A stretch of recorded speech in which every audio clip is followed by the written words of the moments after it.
I was thinking about it all week. What's been inspirational in my life?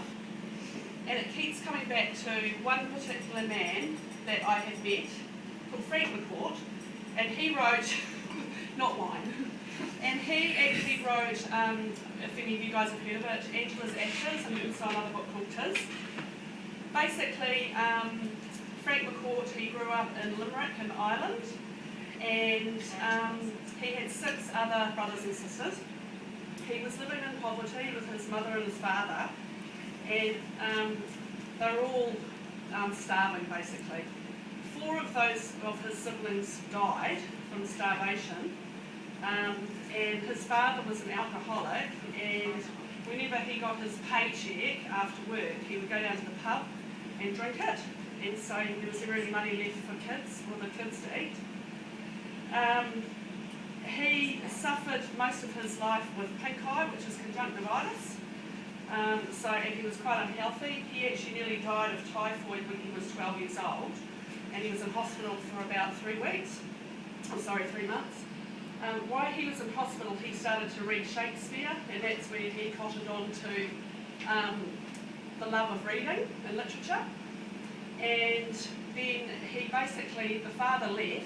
He shot through because he's an alcoholic, and he left the family. And there was at one point where the downstairs part of their house was all flooded out, so they all had to live upstairs. They had no food. They were all jammed in this tiny little place, and it was just absolutely disastrous and horrible. Anyway, he ended up being the breadwinner for the family, and he used to do little jobs which didn't get a lot of money. And then he got a job working for this old lady, reading to her every day and every night. So he used to go around, he used to love going around to her house to read stories, because that's where he got his hands on books and started reading.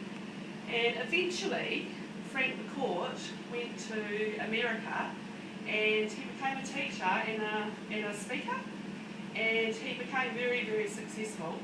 And I'd read this book, and then I read Tis. This is when I was in my 20s, and I just thought he was just the most incredible man.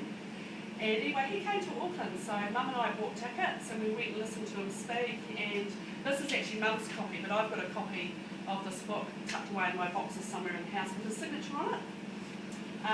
Just an amazing person. I guess he just proved to me that it doesn't matter where you come from, you know, what walk of life you've come from. If you really want to succeed in your life, then you'll be able to succeed. Anyway, when I went to look up for some information on the internet about Frank McCourt so I could do this speech, just to revise myself about him, I found out that he died, which was really sad. He died about 5 years ago of meningitis and all things. So that makes me wonder too, meningitis is almost like a bit of a poverty thing as well. It's almost like it sort of chased him all the way through. But anyway, he's really awesome, and if anybody wants to borrow this book, you're more than welcome to. That's fine.